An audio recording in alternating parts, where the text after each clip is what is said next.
This is All India Radio, Power of Listening. Under this series tonight, we take you on a journey to the world of yet another magnificent facet of traditional Indian knowledge systems. In this episode, we shall be focusing on the genesis of Sanskrit language and literature. The experts on the show, Dr. R. Ganesh and B. N. Shashikiran. Stay tuned. Namaskara. It is a great pleasure to have a conversation with Shatavadhani Dr. R. Ganesh. Dr. R. Ganesh is one of India's foremost Sanskrit scholars and poets. He performs the ancient Indian art of Sahityavadhanam. He has up to date performed more than 1200 Ashtavadhanams and 5 Shatavadhanams. He is also a prolific author with more than 60 books to his credit. He is also a much sought after speaker and he gives discourses on various aspects of the Indian cultural heritage. The topic for today is the genesis of Sanskrit language and its literature in its various forms. It is a great pleasure to have you with us, Dr. Ganesh. I welcome you to this program.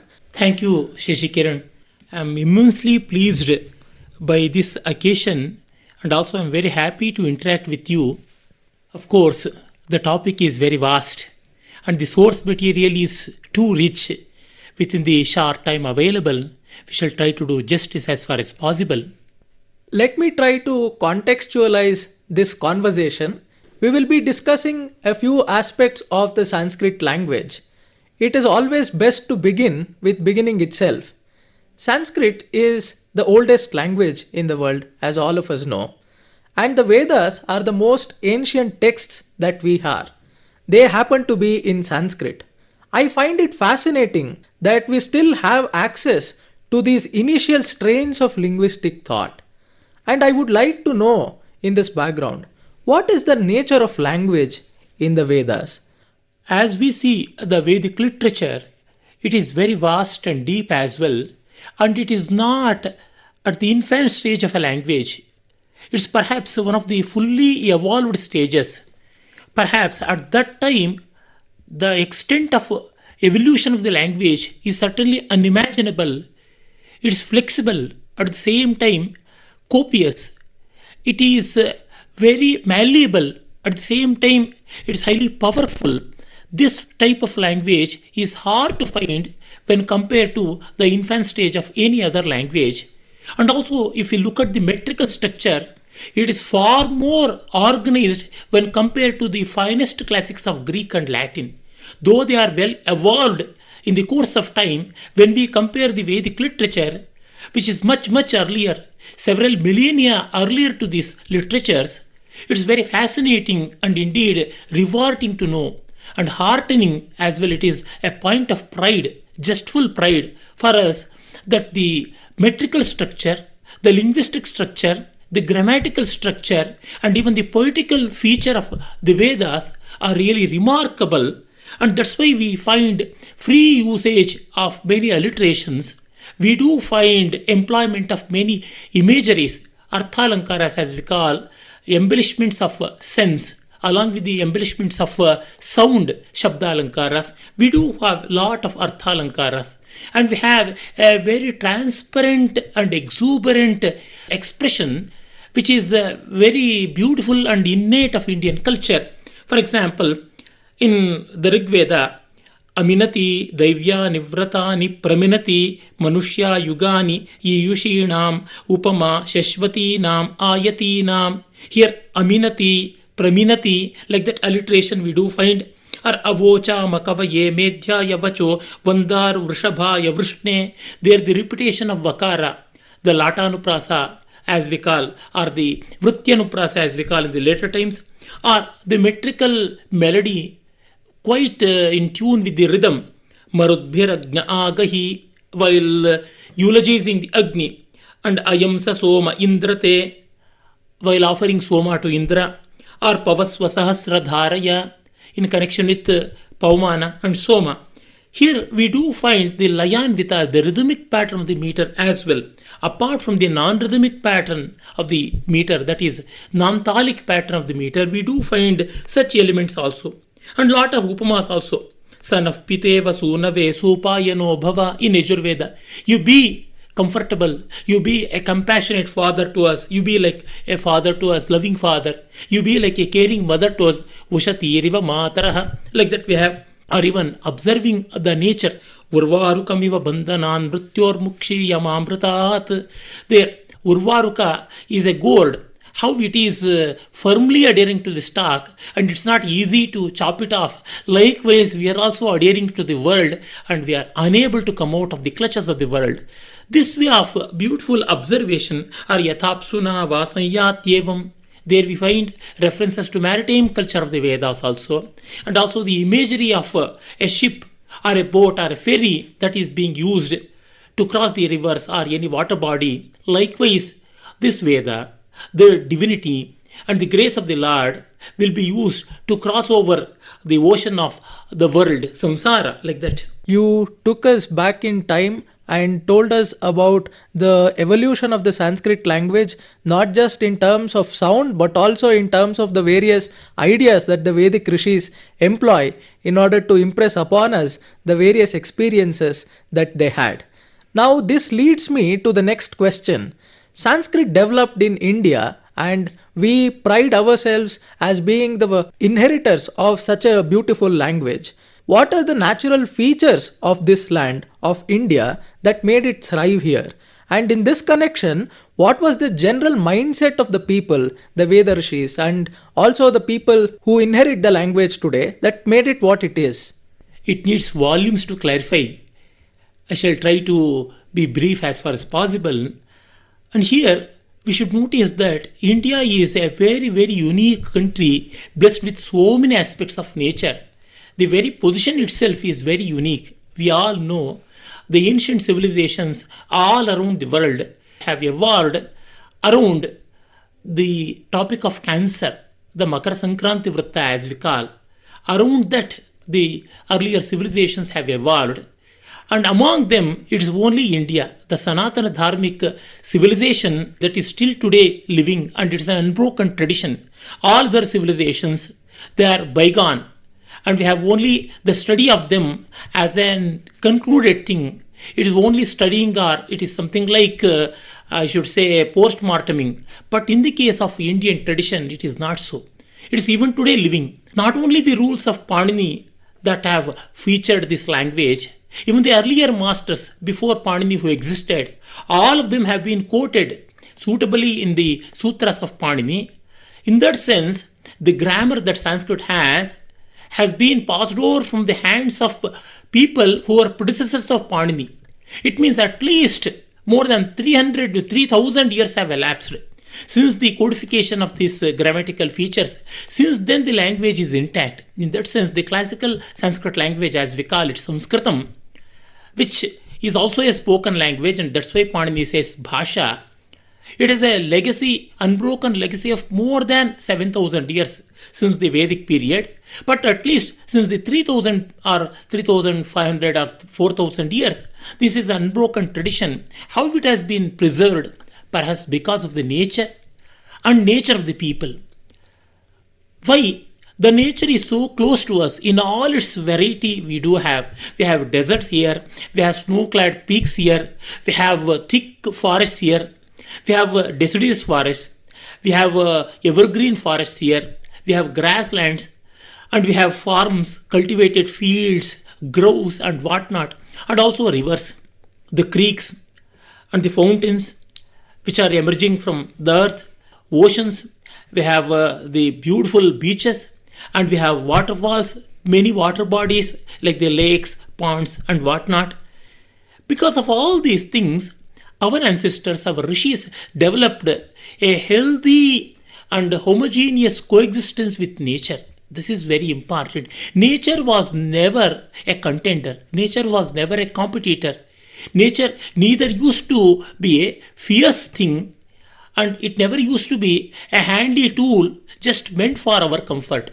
This coexistence of nature made human being understand that the nature which is existing beyond our existence is also part of our own existence, and the nature within and beyond, both are one and the same. In this sense, Sarvam Khalvidam Brahma, this Vedantic approach, this Advaitic approach is the unique feature of Indian culture, and that only paved the way for Indian literature, and Sanskrit perhaps is the fountainhead of this. In your inimitable manner, you link the geography, the topography of India with the nature of the language itself. Speaking of the diversity of the geographical features that India possesses, India also has a linguistic diversity. We have many languages, even in the same state and even in the same city. Given this rich diversity of languages, not just in India but also anywhere in the world, what makes Sanskrit so important? Is Sanskrit just one among the languages, or why is it so important? What are the features that make it unique, that make it as a thing of pride for us? Beautiful question.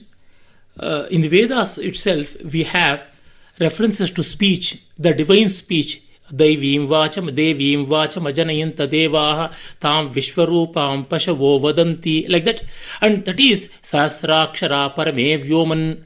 The one language, that cosmic language, the divine language became numerous, many. It means it is the one language in spirit. The feel is one and the expressions are many. So the oneness of experience and multitude of expressions, this is yet another way of coexistence. And we do see such feature in Vritti and Pravritti as explained in Bharata.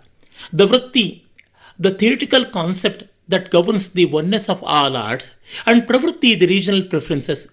So, the Pravritti, depending upon spatio-temporal constraints, that may vary. But the Vritti, the integral feature of it, it remains one and the same.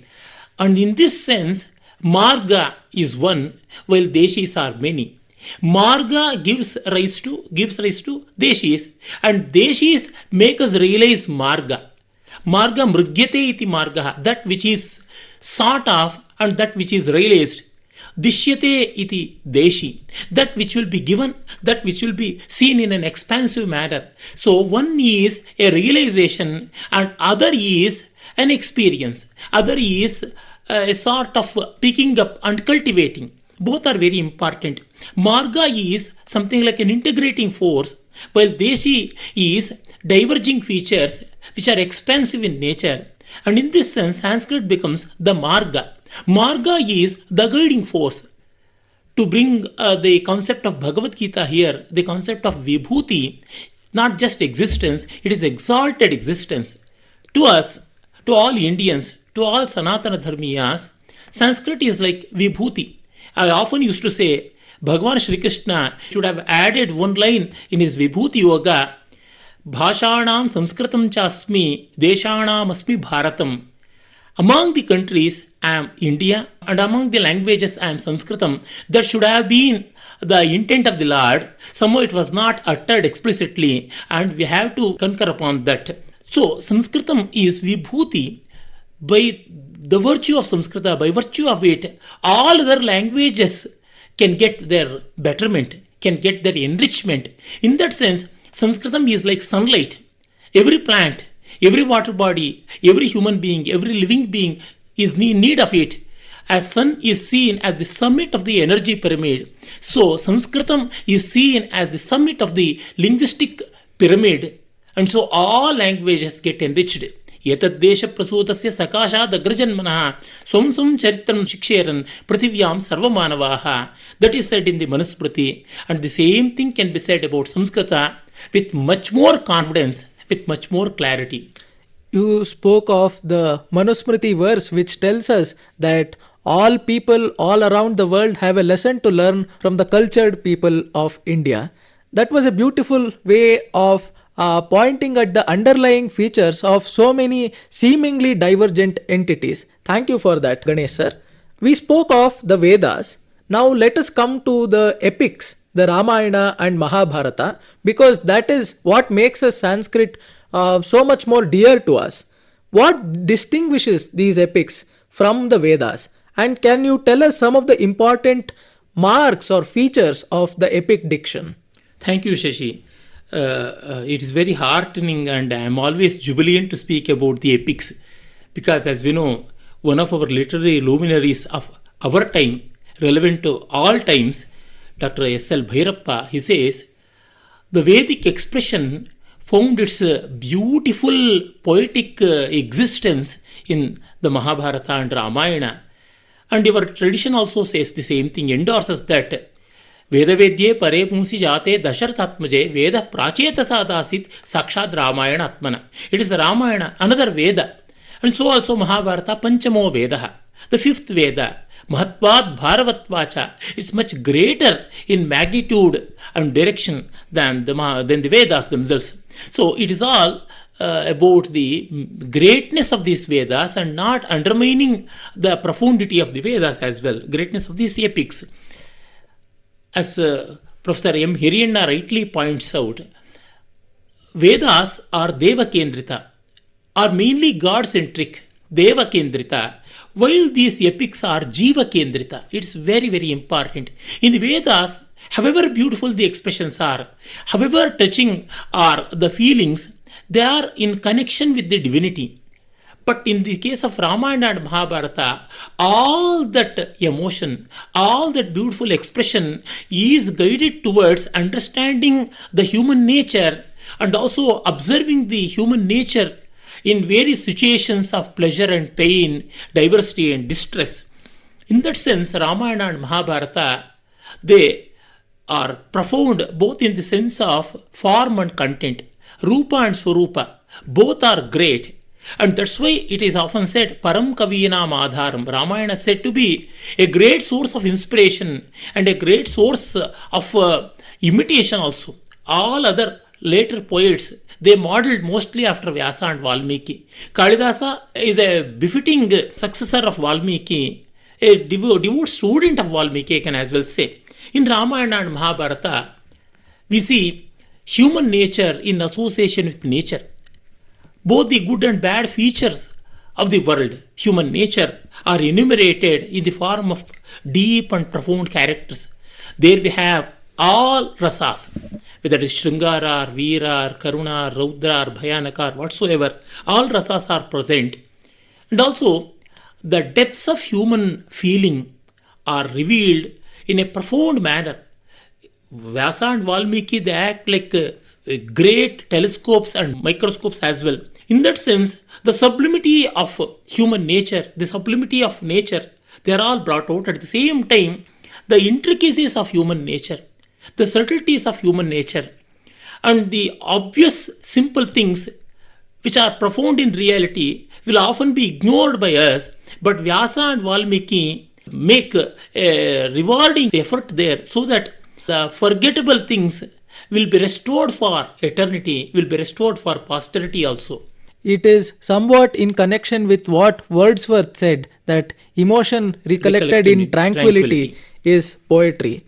Let us now talk about Kalidasa very briefly. Knowing you and our listeners might also be knowing that you are a great worshipper of the poet. How does Kalidasa use the Sanskrit language? I ask this because the same language has been used by so many poets. Even today it is in active usage. What are the distinct features of Kalidasa's poetry? As I mentioned earlier, Kalidasa is a devout student of Valmiki. His spirit, his artha resembles that of Vedavyasa and his shabda resembles that of Valmiki. In content, he is comparable to Vyasa, though in a smaller quantity. And in form, he often resembles Valmiki, again in smaller quantity. But the Vedic feeling is invariably seen. For example, Sahasrashirsha, Purushasa, Sarakshas, Sahasrapat, if that is the Veda, Ramaniyam Prasannambu Sanmanushya Yatha, if that is Valmiki, Sa Pauran Paurakantasya Ramasya Abhyudaya Shrutihi, Pratyekam Hladayan Chakre Kulye Vodhyana Padapan, that is Kalidasa. The Almighty Paramapurusha has infinite heads, infinite hands, and infinite limbs, infinite legs, infinite eyes, and whatnot. The infinite nature of the highest truth in manifestation has been told in the Veda. And at the same time, Valmiki, he makes it more simple, more appealing, and more enduring by saying, look at these waters, beautiful waters of Tamasa, O Bharadwaja. It's very clear. It's very placid. and it looks like the mind of a pious person. San manushya mano yatha. There the concrete is being compared to the abstract. And here in Kalidasa, the same idea, the same upama, the imagery has become more complete. When Dasharatha announced the coronation ceremony of Rama, how this message spread and how this news enthralled all the people of Ayodhya, like a canal which is entering into a garden and entering into every bed, so that every tree, every sapling, every plant is watered, and the watering is also continuous. At the same time, it is complete and continuous. The water canal goes everywhere, and the water moves through the canal, and it envelops a tree and then goes to another tree. So the water will not stop there, it will not get dried up there, it will be still revolving around the tree and then moving further. This imagery is resonative in nature, dhvananashila. Like that, the message of Dasharatha Rama's coronation, the news of Rama's coronation, is not just passed on from person to person, it's lingering in the hearts of everyone. That has been beautifully suggested by Kalidasa. This is the beauty of Kalidasa's language, and here lies the wonder of his expression. His expression is highly measured, highly calculated, not just calculated, highly contemplated. And because of this deep contemplation, every verse of Kalidasa is a bomb in the positive sense, bomb that explodes with many layers of resonance, many layers of suggestion. And that's why even after 1500 years or 1600 years of Kalidasa's time, the same verses are even today fresh. This type of freshness is very difficult to bring in. As we know, to bring in the analogy of painting, the hallmark of a watercolor artist is measured in terms of his handling of the colors in their natural freshness. It is very difficult to maintain transparency and freshness in watercolors. Kalidasa aims at both these qualities and comes out with flying colors. His words are very transparent, very lucid, and no difficulty in understanding. At the same time, they remain damn fresh. It cannot be said so to so much of poetry that has been produced in every language. In spite of they being produced just now, they may go dull, they may get faded very soon, but not the poetry of Kalidasa. In the words of Dr. V. Raghavan, all that was written before Kalidasa went to oblivion, and what was written after him was mostly modelled on him. There we see the culmination of the past and the promise of the future. Both are seen in the works of Kalidasa. I like the way that you brought in so many parallels to drive home the importance of Kalidasa's expression. Now, talking about expression, Dr. Ganesh, idiom is said to be the hallmark of any language, of linguistic expression in general. Where is the idiom of Sanskrit best preserved? Is it in poems? Is it in plays? Or is it in stories like the Panchatantra? Because we have so many genres in the Sanskrit language. Of course, if at all Sanskrit is still living, it is because of this. Apart from its spiritual relevance, apart from its verbal melody, it is the living idiom of Sanskrit that makes it as a natural language as well. All these great works you mentioned, all of them have contributed for the richness of idiom in Sanskrit. In Valmiki and Vyasa, we have a great treasure trove of Sanskrit idioms. And in Bhagavan Panini's sutras and the commentary of Bhagavan Patanjali upon that, all these contain wonderful idioms. And in the works of Kalidasa again we see it is very hard and very difficult to bring in the idiomatic expression in versified form. Kalidasa becomes very successful, Valmiki becomes successful, and Vyasa also. And in poets like Vishakadatta, Bhallata, and Bhartrhari, we find such expressions. And in the prose of course, you mentioned Panchatantra, it's a great treasure. It's a wonderful testimony of story, Rajaniti, and beautiful language coupled with multi-layered culture of India. And then the prose of Banabhatta also has its own tender, sophisticated poetic idiom, and even in the works of Shastric works of many other scholars, including Shankara, Rajashekara, Kautilya, and many, we do have idioms. To preserve Sanskrit means to recycle the idioms and to add more and more idioms which are in tune with the spirit of the language and then propagate them in the form of elegant and beautiful poetry, whether in the versified or in the prose form. This will be a great service to Sanskrit. Nay, it will be service to our own selves. To use a Sanskrit idiom itself to talk about the importance of the task that lies before us, we should not be tundam parimrujas. That is, we should not rub our stomachs in satisfaction and just lay ensconced in our seats, but we should take an active part in the rejuvenation of the idiom of the Sanskrit language. To come to the last part of this discussion, we have been talking about poets and poetry all along. And people say that poetry is the best form that a language can take and assume. Why is it so? And what are some of the salient features of Sanskrit poetry, Dr. Ganesh? Can you quickly tell us? A very lovable question. I would love to delineate upon these things with much more examples. Unfortunately, the time is not permitting. Let me be as brief as possible. As you said, poetry is the finest expression of a culture because Shastra's nature, the very nature of science, is analysis, while the nature of art is synthesis, samanvaya. It is samshleshana, while Shastra is vishleshana. When we have other arts like dance, music, theatre, painting, sculpture, and others, how come poetry is very unique? Because there they don't have that much of capacity as compared to the language in holding information. Language is one beautiful and wonderful tool which can at the same time hold information and also communicate emotion. It can be used for both the purpose of Shastra and Kala, but the other arts are not capable of doing so.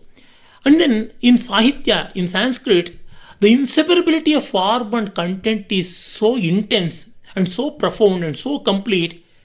In spite of knowing several languages, I have to confess that it's not my partiality towards Sanskrit, it's not my bias for Sanskrit that makes me utter so. It's the obvious reality that in Sanskrit we find the finest expression bringing out wonderful experience at the same time. This way of inseparability of form and content, Rupa and Swarupa, Vagarthadvaita as we call, that is called Sahitya. Bhamaha says, Shabdarthau Sahitau Kavyam. The inseparability of Shabda and Artha, sound and sense, that is structure and substance, as Anand Kumar Swami calls, that is very important. And DVG says in one of his articles, Lokadhvani and Jivadhvani, voice of the collective masses and voice of the individual, both should get synchronized, and that happens in Sahitya. And he also says inspiration and experience, getting inspired by literature and also getting an elevated experience, both are important. And this is the hallmark of Sahitya, and Sanskrit perhaps does it in the best way. And that's why we have to go to Sanskrit. We have no other alternative. Thank you, Dr. Ganesh.